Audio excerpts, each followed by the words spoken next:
Hi, I'm Maninderjit Bindra. You can call me Mani. I'm a software engineer with Microsoft.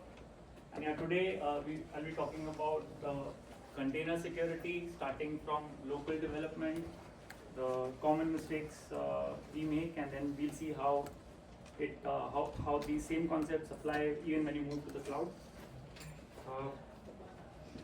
So yeah, as I said, we look at some of the common vulnerabilities, and then we see how these same concepts actually apply even when you're moving workloads to the cloud, that is AKS. And this is the only slide, so I think I'm done with the session.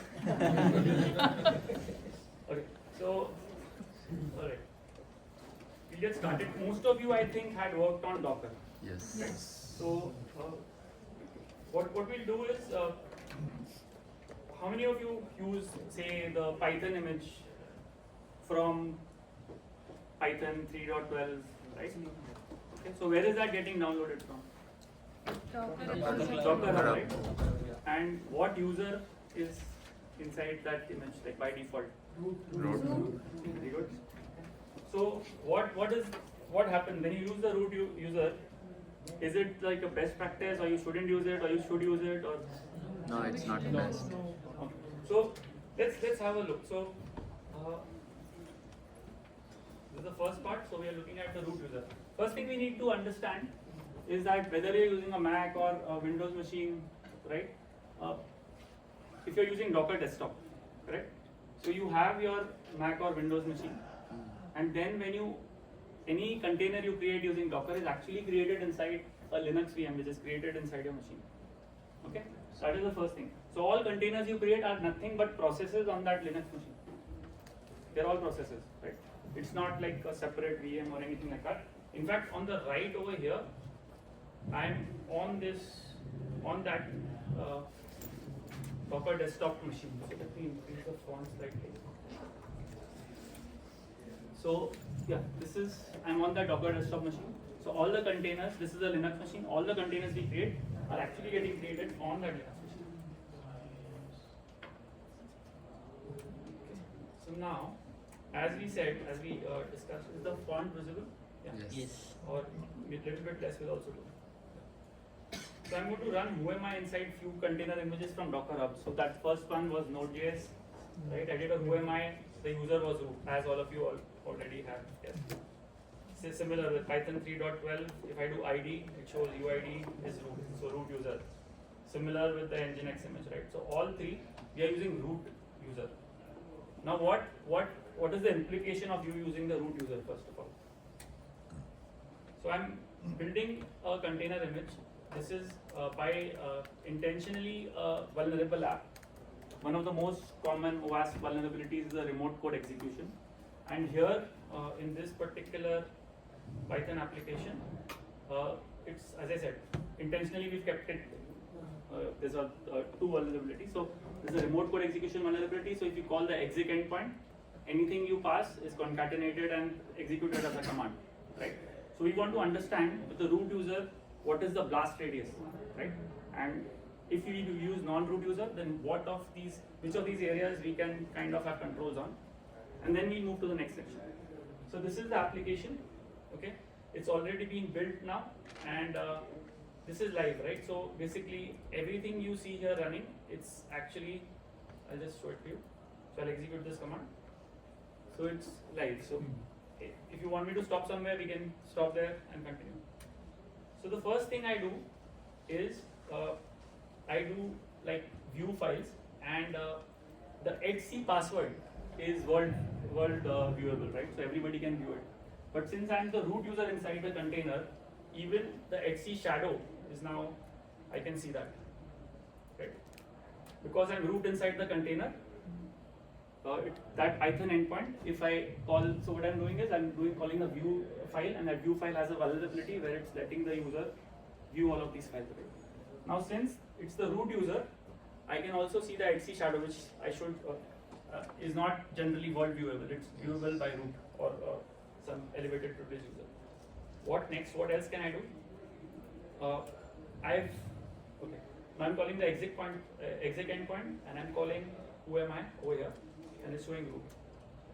So I can execute command. What else can I do? If I do command equal to env, it's showing me the environment variables for that container, right? This is not even the worst. One thing I've commented out is I can also do apt-get update, apt-get install, nmap, and I can do network profiling, right? That is not the worst. We'll see some other things. Now, yeah, the app.py, which was the main file, I echoed hack into that app.py, right? And then I print that, and I see here it's showing hack. Okay, but actual hacker wouldn't do something this silly. What they would perhaps do is let your original code be there and add 2 lines of code that exfiltrate the data somewhere else, right? Do a post somewhere and send the data there. Okay. All right, and not only that, I'm root, so not only app.py, I can also update system packages, right? So I'm updating os.py over here. Okay, so this was the first part of it. Now what we'll see that what non-root user images are and what is the blast radius when we use a non-root user inside a container.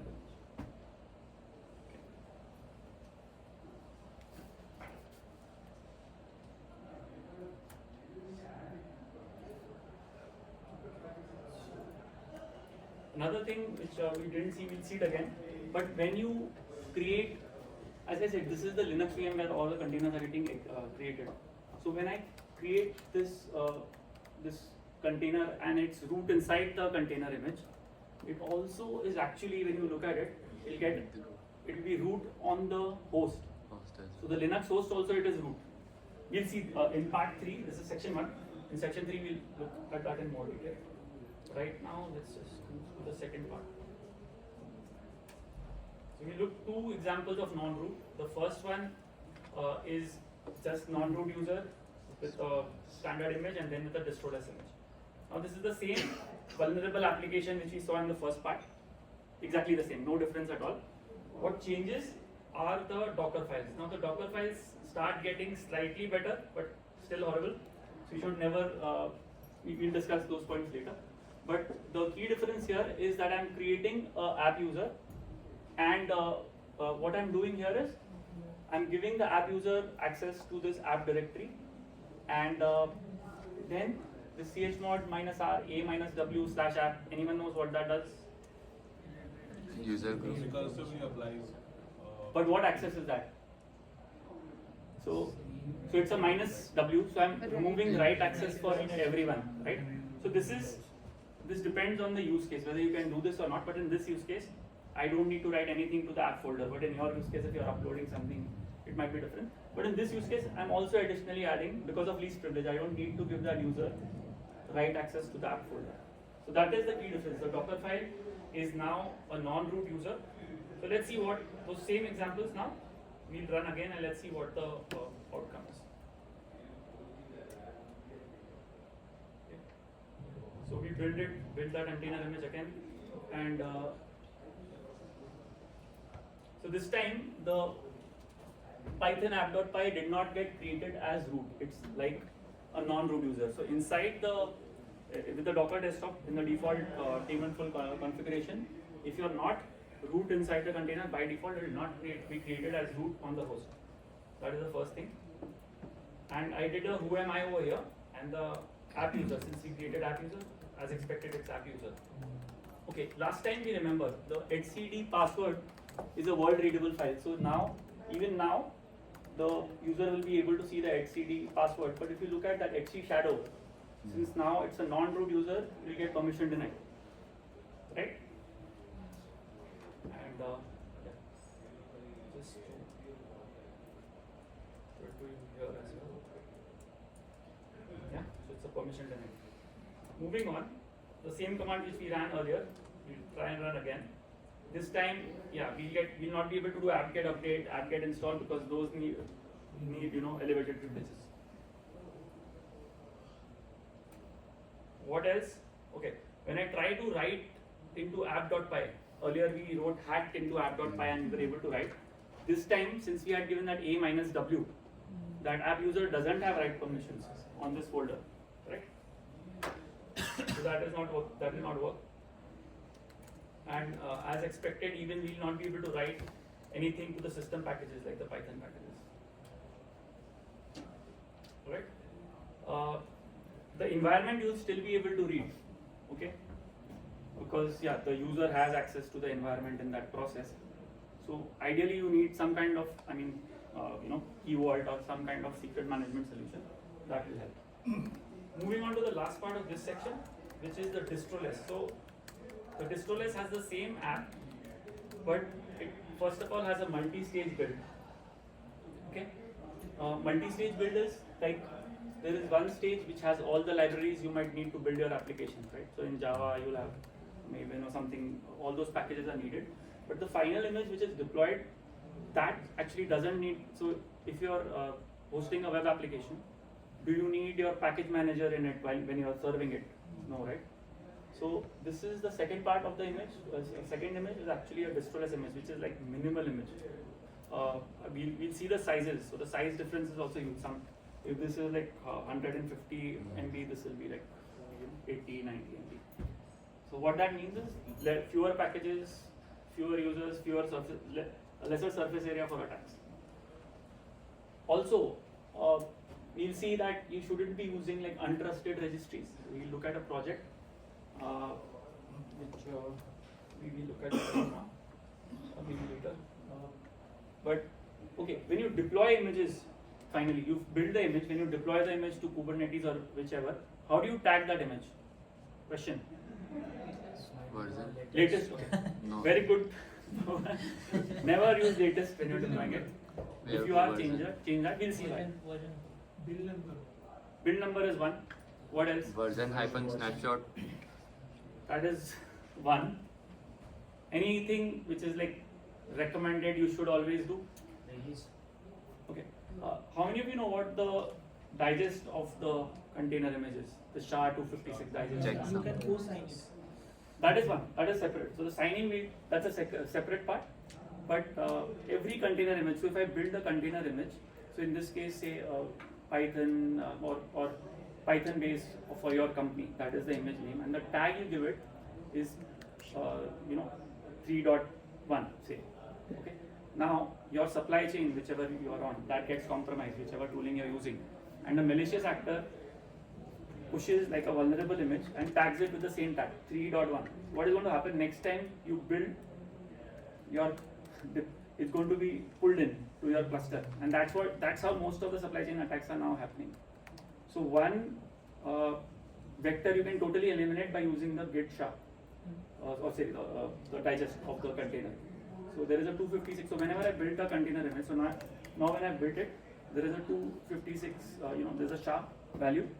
So I can refer to the image as 3.1 @ SHA-256 and that digest. So even if the malicious actor now pushes the same tag 3.1, they cannot have the same SHA. It's the same funda like with Git, right? 2 commits they'll never have because it's on the content, based on the content. So that is another thing which people don't do. And again, thank you for bringing that up. No latest ever. Okay, anything else is better. So now let's see what is the difference when we now use a Distroless image. So now Distroless image will not have even a shell, a terminal shell. So you will not be able to execute even the basic command. So bash is not found, right? So because it's not there in the image. So even if that vulnerable application is vulnerable, the last 3 days is going to be confined to something much smaller. Now I cannot read the etc shadow because it's a non-root user, so I cannot read the etc shadow.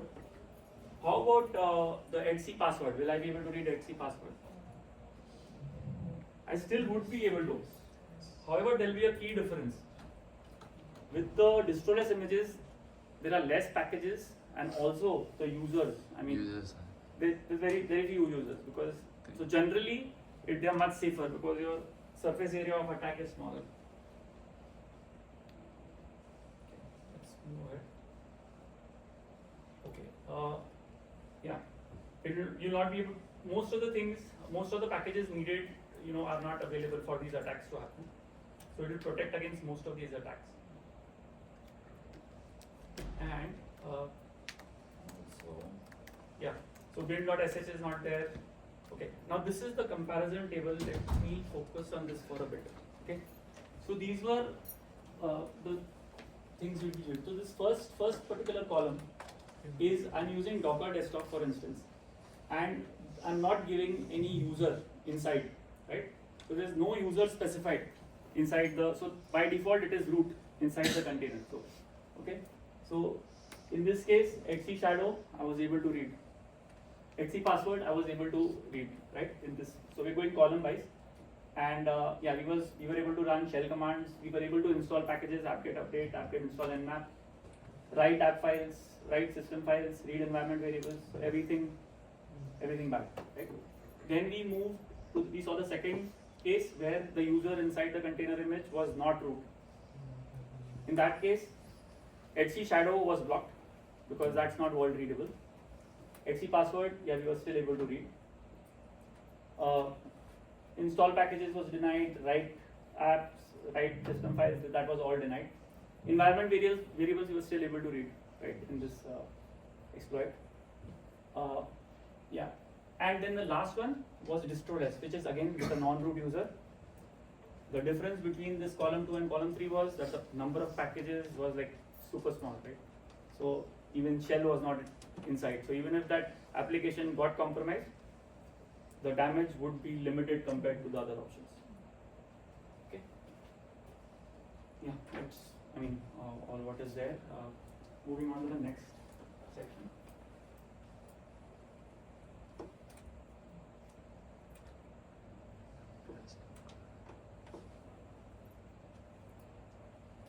So the next part of it, I'm going to be running inside. So I want to compare. So I said Docker desktop by default is daemon full. So there is a daemon running as root, right, on that Linux VM. I also want to compare that with Podman, where we'll see like it's rootless. So this is actually a separate VM. Now I'm on a Lima. It's a Linux VM now, where I'll be running this demo. So let's start.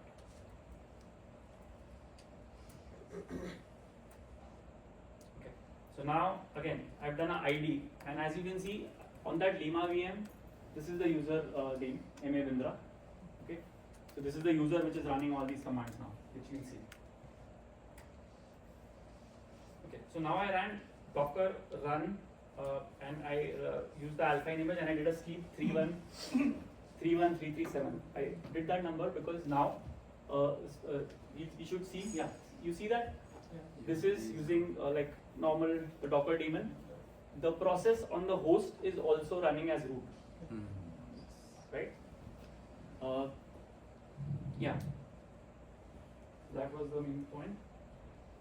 Yeah, if you do inside the container, if you see it is root. If I do a ID, so inside the container the user is root. Outside the container also it is root. Okay, this we've already seen.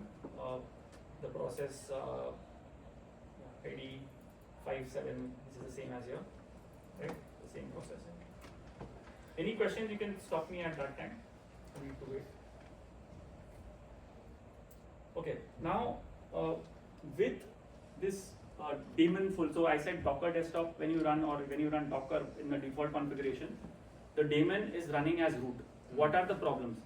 There are two main, there are many problems, but the two main ones are PID equal to host. So when you join the host namespace and the minus privileged. So we look at why those are like really horrible, and in the moving to the cloud section, we'll see what controls allow you to prevent those from happening. Okay, so now first we'll see the issues with the PID equal to host, right? So I am running a process, Docker run, and with some environment variables like a DB password, a client, Azure client secret, and I'm just doing alpine sleep 3600. Okay, so this process is now, if you see, it's already running here. Okay, it's running as root, and this is like a normal process. Now I'll run a second process. This process, what I'm doing is Docker run PID equal to host. Okay, let's understand this command for a bit. So this is the second process where I'm joining the host namespace. So all your container isolation is based on Linux namespaces. What this command is doing, pid equal to host, it is joining the host pid namespace, which means it can see all the processes on the host. Right. And what I'm doing here in the next command is /proc. Okay, what was the process ID of this particular process? 57669, right? So from this second process, I'm able to see the environment of that first process which I created. Why? Because the second process I joined the host namespace. The old one namespace with this new one, so you have combined both of them. Yeah. So whenever you this first one which I created, right? I did not specify pid equal to host, but this process also gets created on the host, on the Linux host. The problem is with the second one. Since I'm joining the host namespace, I can see all the processes on the host.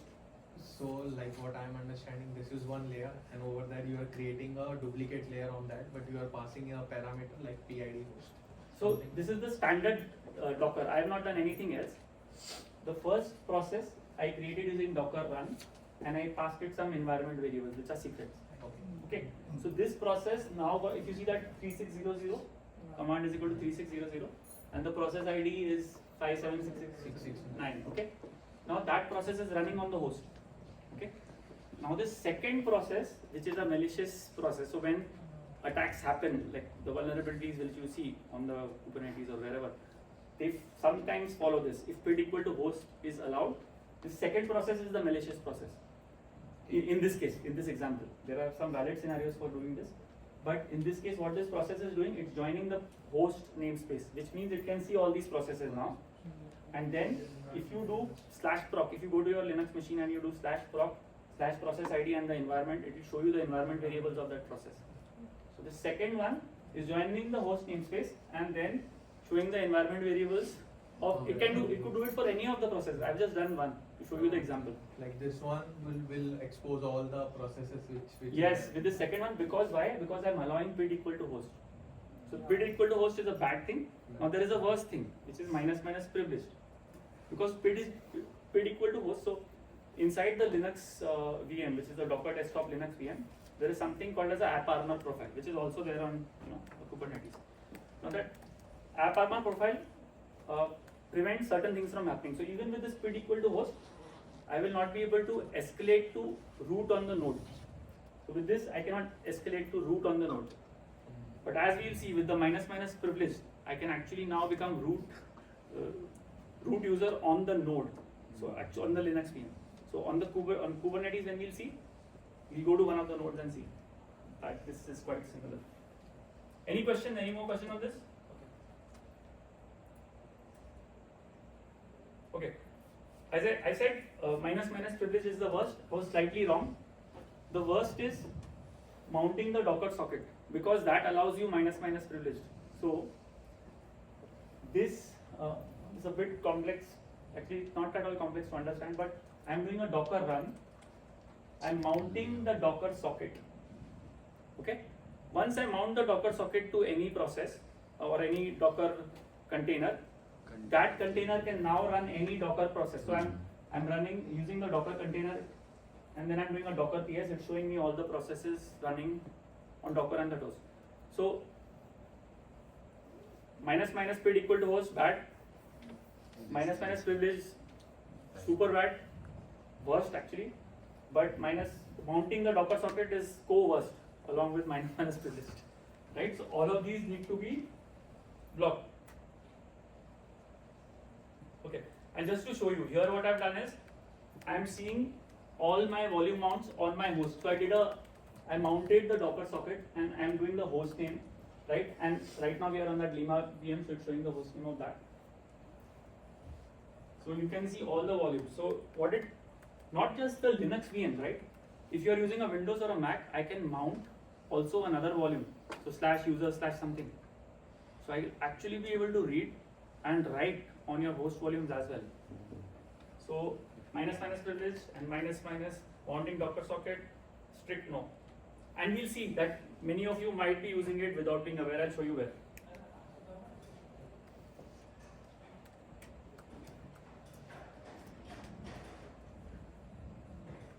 So yeah, this is similar example.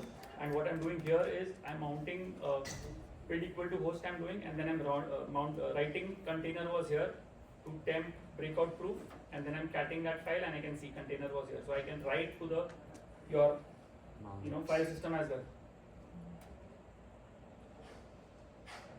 Yeah, if the attacker reaches Docker with the Docker socket or containerd, you're basically allowing that person to become root on the node. Okay, so moving on to part 4.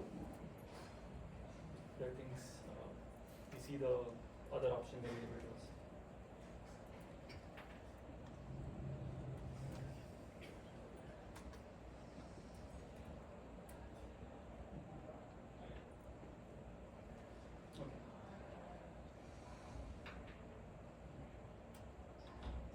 So if I do see the processes on that Lima VM, you will see that containerd socket is running as root. Maybe let me reduce the font a bit.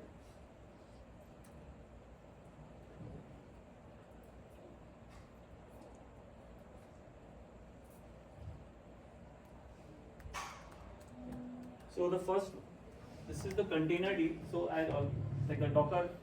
If you run Docker desktop, by default that Docker D or containerd in this Kubernetes is running as root. So that is the key problem which we demoed in the previous section. And yeah, here I'm doing.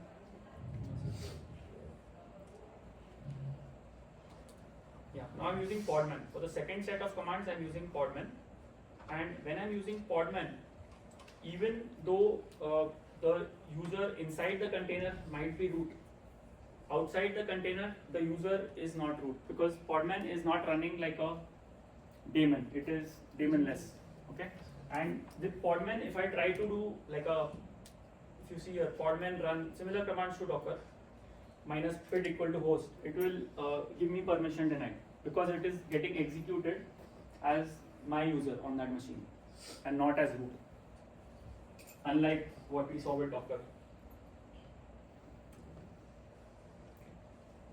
Okay, now we can come to the interesting part.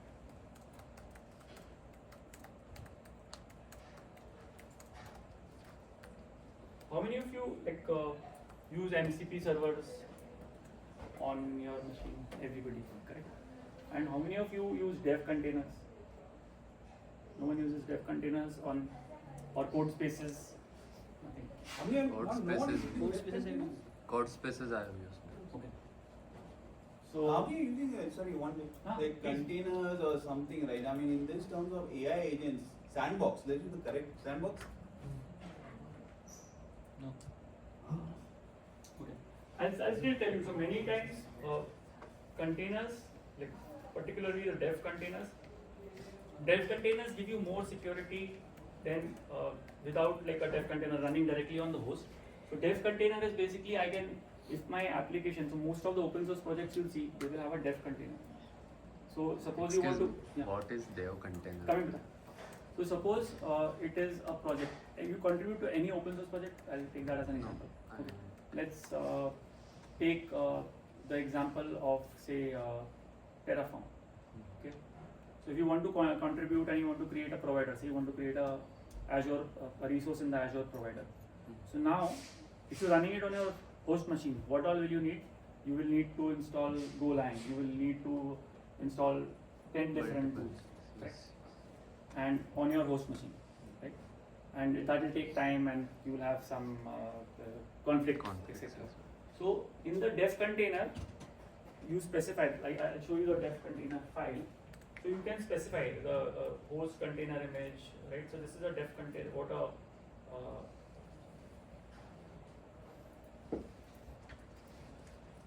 So yeah, this image. So in this case, the dev container image is the base Ubuntu image, but there are dev container images available for all Terraform projects, all Kubernetes ecosystem, all projects. You'll see a dev container.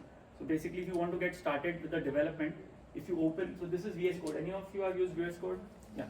So this is you're opening VS Code over here locally, but if you click here, it will give you the option open in dev container. What it then does is it creates a Docker container with all those prerequisites installed. Correct? And and inside the container you have everything like Golang, whatever you need is already in there for the project. So all the open source projects will give you a dev container file with everything pre-installed. So a dev container is basically, this is now open inside a Docker container, yeah, which we are calling a dev container, and it is definitely more isolated than running some code or using an MCP server directly on your machine. Correct? So if you are using an MCP server and it's a malicious MCP server, correct? It can execute commands on your machine. So what people think is that, okay, now let me use a dev container, it is more isolated than running it on the host, which is true. But then what we've seen is there are features. So inside your dev container, if you want to do a Docker build, right, that means there are few options. But one of the options is Docker out of Docker, this feature. What this actually does is it mounts the Docker socket to the container. Root Docker socket. Yeah. So now I'm inside this dev container, right? If I do hostname, it will be some random hostname 28216 something like this. But since the Docker socket is mounted, I can actually run any command on the host, and you see that? So it shows Docker desktop. So I'm on the root over there. I can also mount file systems from my Mac or Windows. So never use Docker out of Docker, use Docker in Docker, because that does not mount. If you inside the dev container, if you need to use Docker commands, use Docker in Docker feature and not Docker out of Docker. And what I think, what I've seen is what is more dangerous than running it directly on the host is thinking that you're secure because you're running it inside a the Docker container, but mounting the sockets. So the false sense of security is sometimes more dangerous.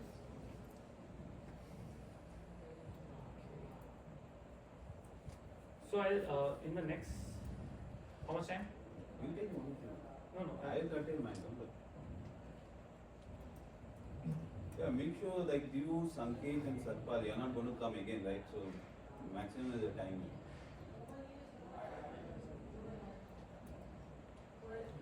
If you're gonna call me, we'll come. Sorry?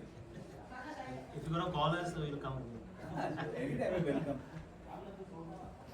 Okay, so now we are going to talk about some isolation options. So whenever now that in this agentic era, right, whenever you are using a MCP server or an agent, some of you are using OpenCloud, right?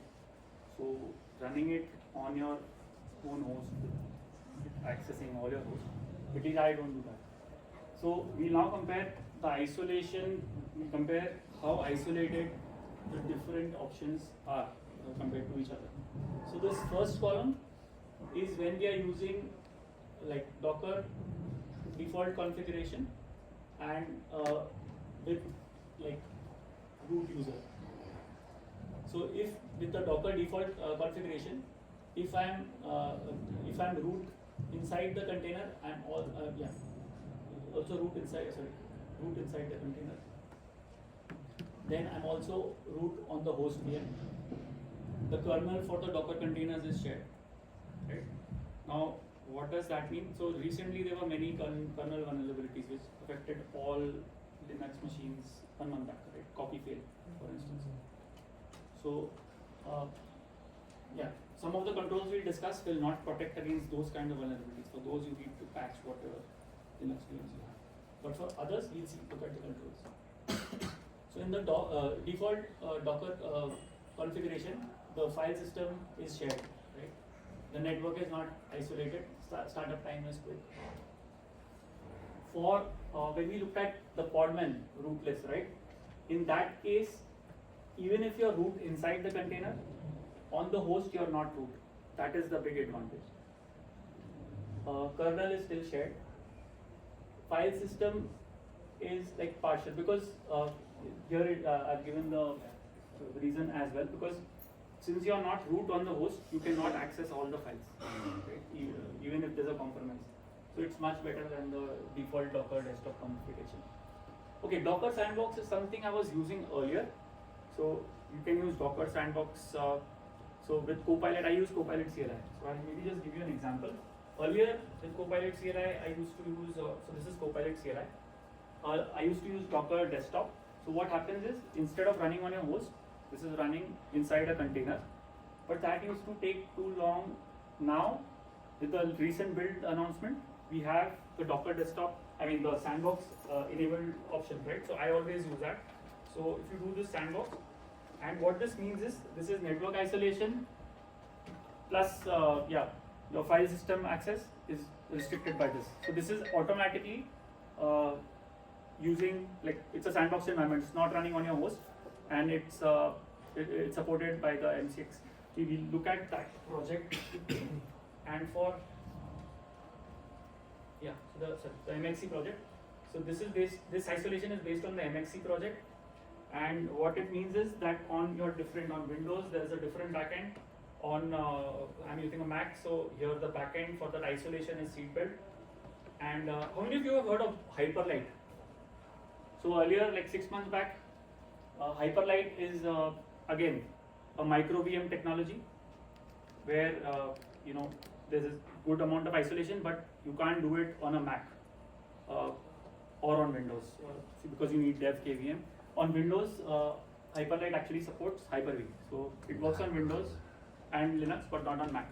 But with this MXC, they have different backend support. So on Mac, it actually uses seed build, so it's compatible. So your Copilot CLI, you should use the Sandbox option.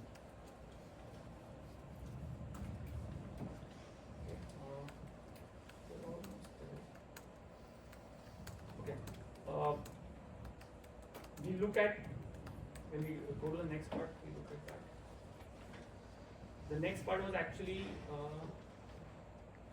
we already talked about the dev container trap, right? So dev containers are not necessarily secure if you're mounting the Docker software. Otherwise, more secure than the host. What about other traps? How many of you use build arguments with Docker? Docker build, use the build arguments? What do you pass in those build arguments? Sometimes we pass our HTTPD request instead like A URL? Zscaler.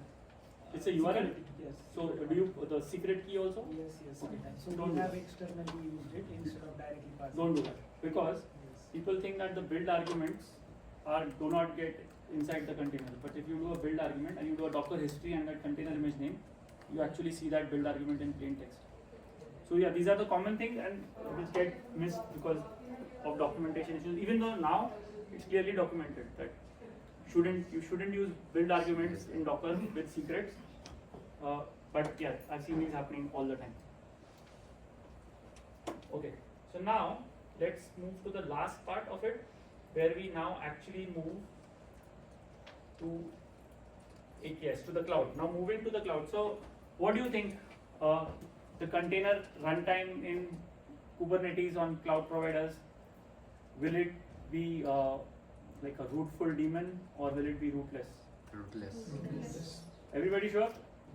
Oh, let's have a look now. So this is common for all. The default Kubernetes is what we are going to look at. So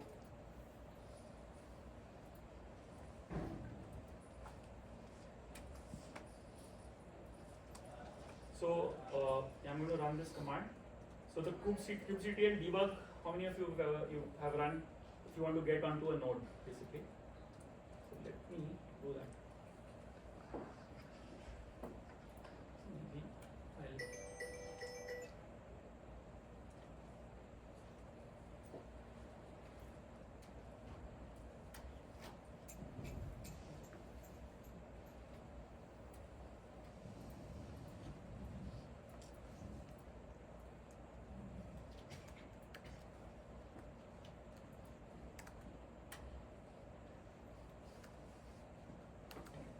So now this command is basically I'm jumping on a Kubernetes node. If I do kubectl get nodes, okay, it is AKS node pool 5 something VMSS 0001. Okay,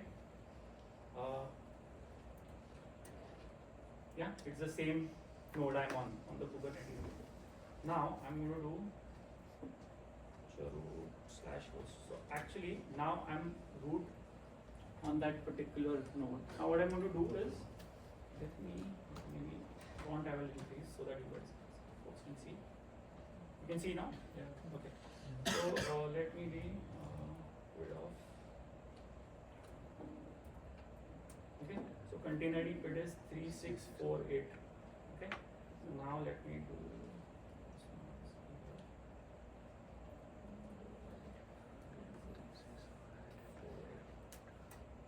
Okay, what do we see?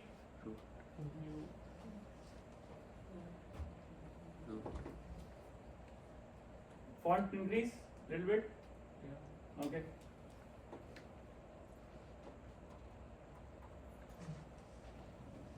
We see root. What do you see? Root. The eyes are not deceiving you.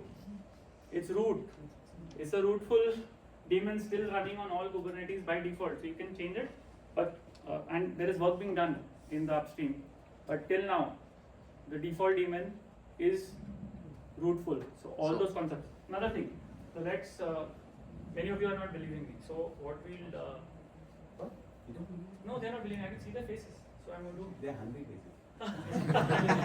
So what I did was, so containerd has a similar command.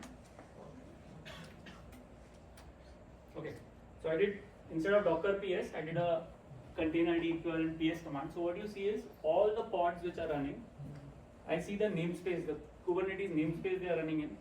So right now there's nothing much on this cluster, but that's it. So this is the node. They're still running containerd as root, and this is common. Okay, so all those concepts which we are learning, they are still applicable. Okay, and we'll see that in more detail in a bit.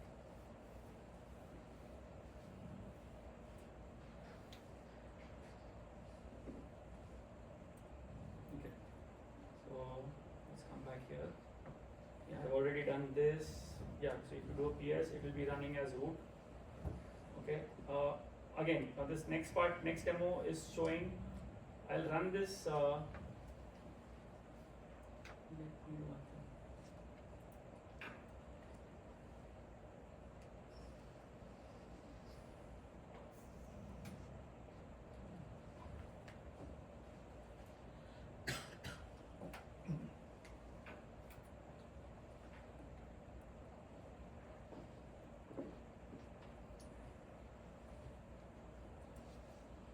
Okay, so now I'm going to run this command, which is kubectl run test root, and now this is a single node cluster, so everything will come up over here only. So that's why I kept it as a single node cluster. But now I'm going to run this kubectl test root, and I'm giving the image as alpha, and I'm not giving a user. So which means inside the container image we are. Root. How about the node? What do you think it will be? This process when it gets spawned on that node, will it be root or non-root? Root.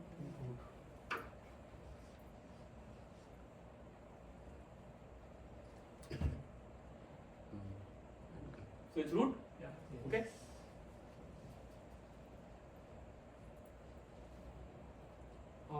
Similarly, now let's run another one where we are changing it to be run as root, run as non-root equal to true we are doing, and user as constant. So now what do you think? What will it be? Non-root. Actually, I have again given it 9. I should have given it 999998. But okay, anyway, this is the latest one, so it's not the root user this time. Okay. So the same concept which we've seen earlier, they all still apply. Now the question is, how do you protect yourself, right? What are the best practices on the Kubernetes cluster on AKS? Many of which actually Sanket spoke about earlier. So let me just.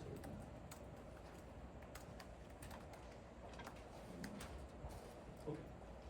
So starting from the top, okay, the root user problem. You can block with policies like default PSA or gatekeeper policies. You can block anybody who's trying to create rootful containers. You can block them at that time. You can block my privileged containers. So you can say that, okay, do not allow any privileged containers so that they cannot become root on the node, and also stop them from joining the host namespace. So all those policies are there. In fact, the PSA with restricted will have most of these in there. It's made very simple now. With AKS automatic, you don't need to even worry about it because all of them, all the policies are automatically configured with, both of Sanket and Jagdeep spoke for. Okay. What else? Rootful daemon gap. Yeah. So read-only file system true. That one also again that is needed. And when you with the restricted profile, most of these are already applied. So we did a app get update in the first demo. If you have this read-only file system true, that app get update would fail, even if you had this wouldn't be allowed. If you had this configuration in your manifest. Yeah, there's containers. Okay. So Kata containers. In fact, here I've set up that run class, but you have the option of creating Kata containers. What that is, that each container actually creates a micro VM. It's inside a micro VM and not inside that default same node with the same shared kernel. It's a separate micro VM. So Kubernetes and AKS has that option. Okay, supply chain vulnerability. Okay, most of the vulnerabilities, as I said, right?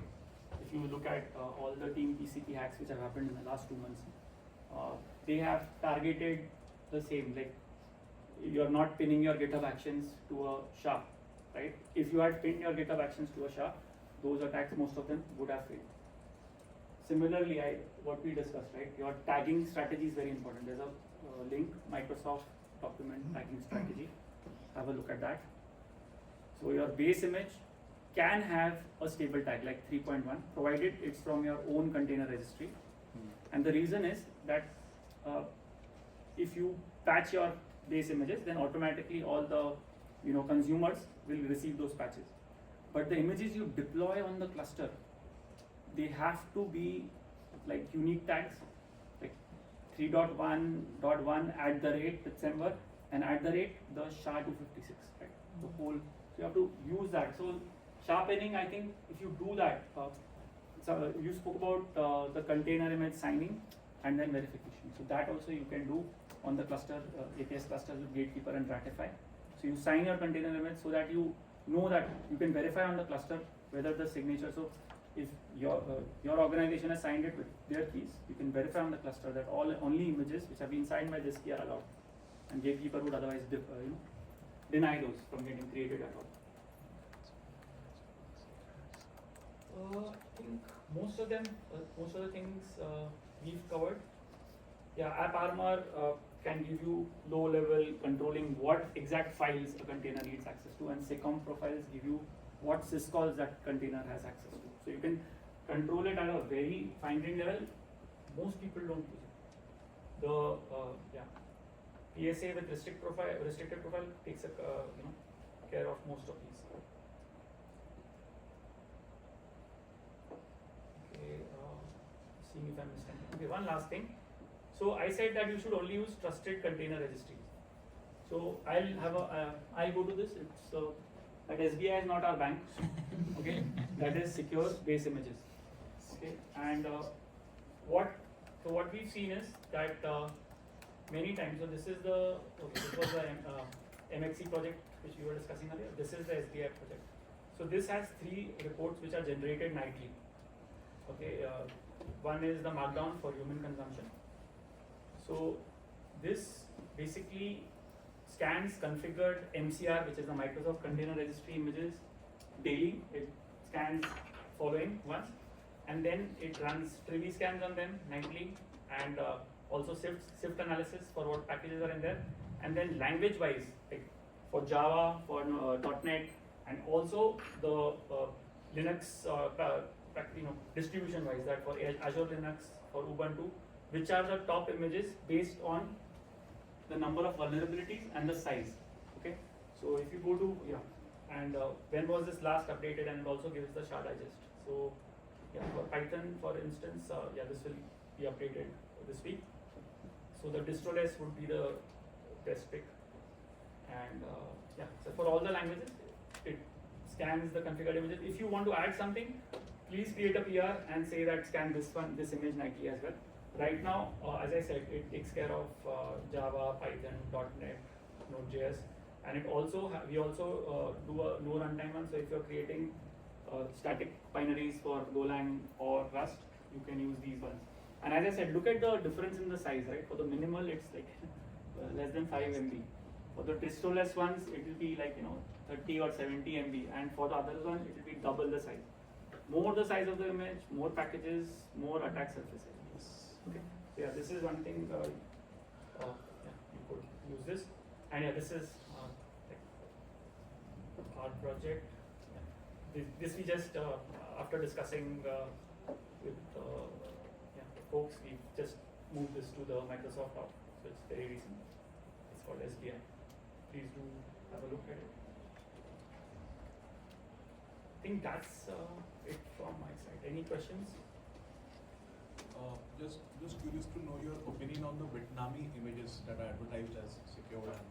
Yeah, I think just like so, even with the MCR images, right?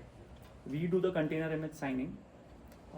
They are patched regularly with the frequency varies by the images. Similarly, Bitnami I think also does that. The advantage is like since they are signed on the cluster, you can verify whether this is coming from Microsoft, and also it's patched regularly, so the vulnerabilities will be low. Some of the others you will use, they'll have a lot of vulnerabilities. What also typically enterprises do is that they have a set of curated images. So they will first, there is a pipeline where even if you are using Docker or any other image, you'll first bring it in to like a quarantine registry, then run image scanning on it, and then once you vetted that this is a safe image, you will bring it into your container registry and then tag it with something stable like Python 3.12. Your consumer will then do a from Python 3.12 with your container registry ACR dot something, and then your platform team keeps patching this 3.12 so that the downstream applications pick these patch code. For the rootless Docker, I mean, you showed like the podman, you use the podman for the daemon, right? Since Yes. podman doesn't have the daemon. Yeah. So what we have done in our project is like we created the rootless, we created a different user and we installed the Docker in that particular You can do user that. so that is. So Docker has a rootless mode, but that is not the default, and you have to do Yeah, some that is not the configuration. That's why default, people yeah. are reluctant. But Docker does give that. Yeah, But recent. most people use the default configuration with Docker desktop. You're right. Absolutely. One question. In the example you gave for the multi-stage build, Yeah. in the Distroless example, Yeah. you are using a Debian image, but that in itself is a distro. So Distroless. No. So what Distroless actually means? So actually, that's what that image was a bad image. What I'll show you is from the secure base images, like the SBI project. So if you go here, and if you look at the secure base images, so let's look at the manual, the Markdown format. So for instance, if you look at the Python, right? So in this case, it is Azure Linux Distroless Python 3.12, right? It's also tagged as 3 non-root. What is the size of this? 83.7, and the Python, this is the equivalent of Slim. Here the size will be 139. So that one was that is an example of what not to do. I mean, those were, yeah. So use I recommend MCR images, even if you're getting it into your curated registry, like your own Azure Container Registry, use the source as MCR because signature valid verification, all that is given. There is a post, like a recent post which I've done, which also covers those aspects.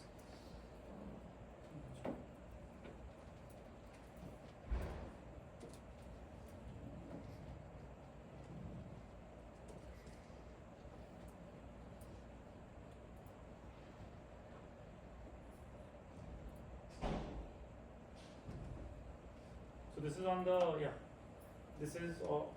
on the Azure Medium publication. So I'm a writer there. So yeah, the best base MCR based image for your language, right? So this covers all that, including how to verify the signatures of the image. That is also covered here. Yeah. Anything else, folks? Any questions? think we're done. Okay. Are we done? Are you sure? I think we're sure. You can see from the faces they're really hungry. Lock कर दिया जाए. Lock. अरे वो Hungary तो होगा लेकिन delivery वाला आना चाहिए ना. फोन कॉल ही नहीं गया कब से रुका हूँ. Okay. दिल्ली वाला दूसरा भी है. That too delivery coming. Delivery. इतना दिया है उन लोगों को बोला एक से तो नहीं होगा बत्ती उसे. Okay. First stand out. बहुत सारा स्टैंड आउट कर रहे हैं. इसको नहीं मिला उसको. You got any goodie? No. अरे what's your name sir? Omkar Omkar काय? काळे कधी? KALE काळे. अरे हाँ.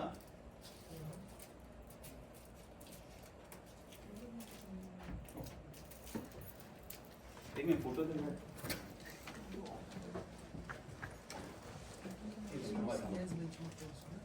अरे वैल्कीचे देखी दाखवा रे. For the अरे वैल्की दिखना चाहिए. तू क्या दे रहा है? So what was the question you asked? Container image signing. Yeah. You are not the first one to register, right? When did you register?